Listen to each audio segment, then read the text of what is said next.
padot na khi thu gin nga sang sinh shan cây san tay lâu biết dòng aga phiền lâu hi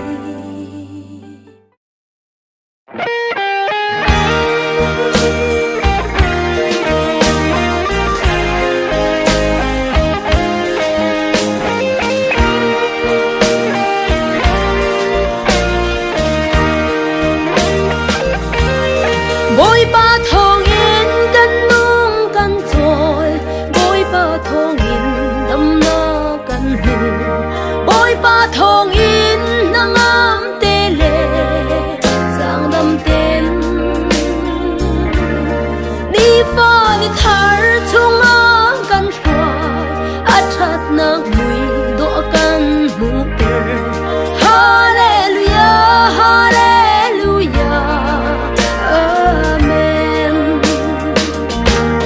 căn trong vòng du bôi ba long hi asi rau sung rồi vì con con nạc tổ phong chu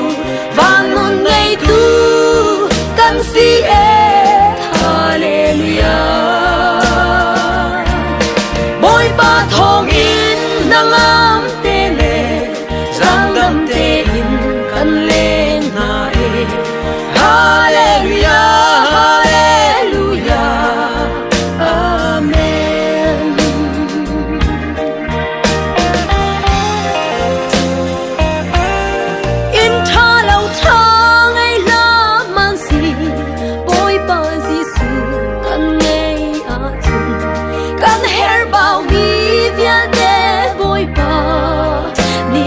thấy hi thiên mà khát đi lo có mẹ bôi ba cho cần lấy trăng cần chăm bao lại lâu hỏi cha vì cần ngày cần trong vòng chu bôi ba lòng hi si rau sung lội vì không có nạc tổ phong chu và non ngày tu căn si e Hallelujah bôi ba thong in nang am tê lệ giang đâm tê in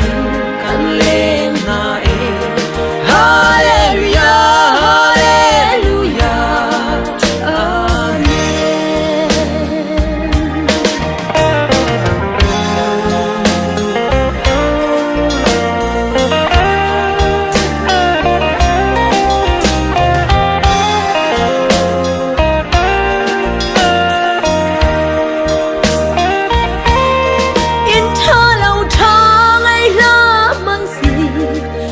ba Giêsu căn ngày a chung căn her bao mi viên đế bôi ba ni a thấy hi thiên ba khát đi long cả mẹ bôi ba cho căn lấy a chung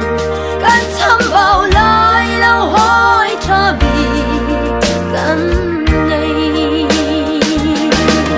căn dâu vòng chu bôi ba lo hi si rau sung lội vì không có nạc tổ phong chu và non ngày tu căn si e Hallelujah bôi ba thong in nang am tê lệ giang đâm tê in căn lên na e Hallelujah Hallelujah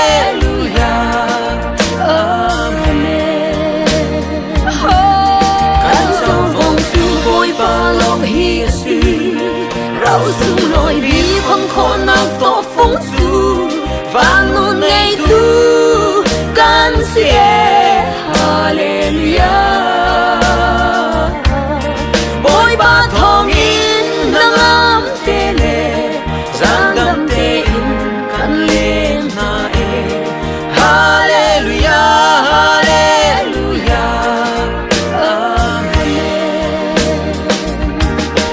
Amen